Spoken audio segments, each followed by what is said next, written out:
December 1912.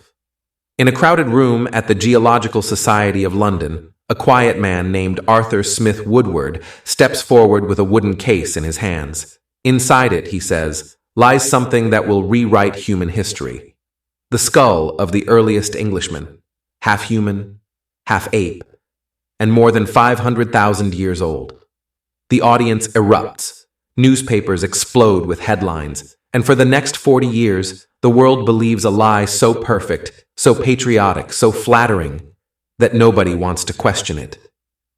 But the truth was this: the Piltdown Man was a masterpiece of deception. A hoax that fooled the greatest scientists of the early 20th century, shattered the study of human evolution, and exposed the darkest biases of the scientific world. The story begins 4 years earlier, in 1908.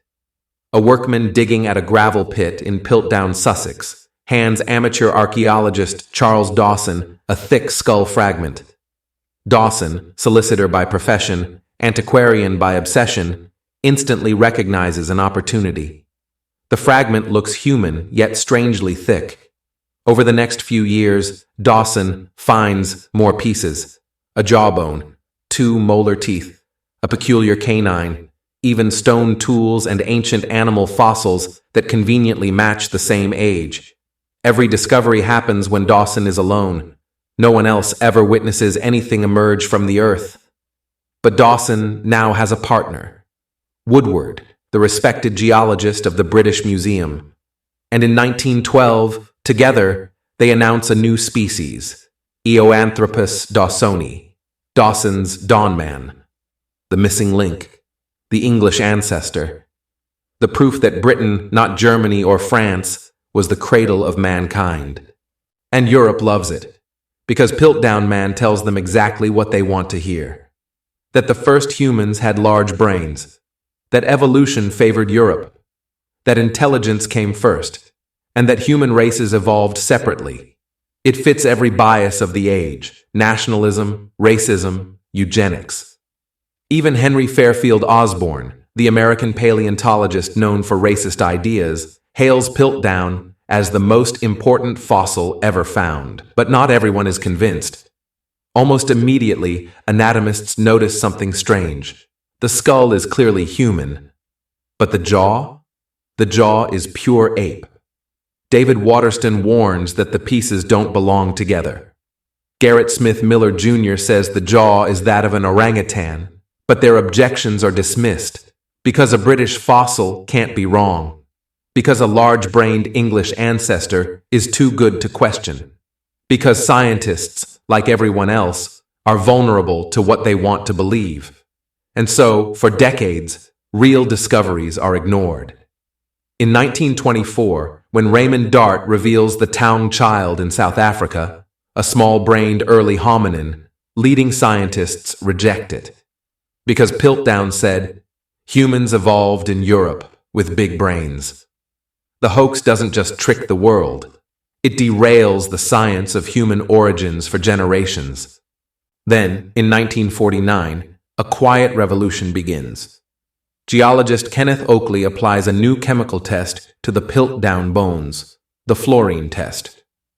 The results blow open the first crack in the hoax. The skull and jaw are not the same age. Not even close. The skull shows mild absorption. The jaw, almost none. In other words, they were planted together. Artificially. 4 years later, in 1953, the truth comes crashing down. Joseph Weiner, Wilfrid LeGros Clark, and Oakley publish their bombshell report. The Piltdown skull is not ancient. It is just a few hundred years old. The jaw is from an orangutan, less than 500 years old. The teeth were filed down to mimic human wear. Every bone was stained with chemicals to look ancient. Even the animal fossils and stone tools were treated to match the gravel pit.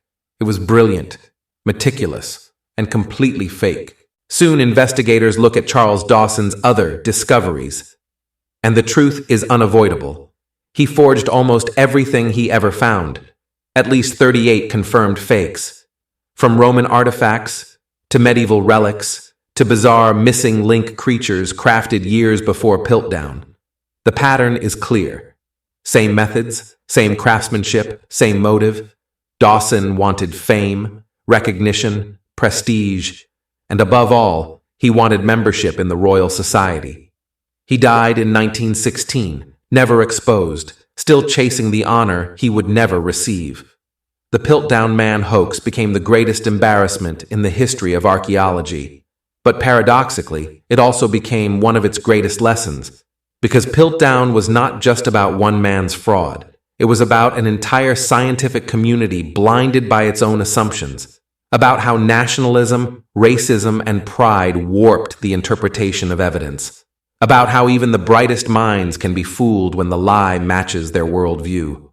But the final chapter of Piltdown is not a tragedy. It is a triumph of science. The hoax survived 41 years. But the truth survived everything. New technology, peer review, skepticism, open debate. They all worked, eventually. And today, the Piltdown case is taught in every major university as the ultimate reminder. Science is not powerful because it's perfect. Science is powerful because it corrects itself. A lie can live for decades, but evidence lasts forever.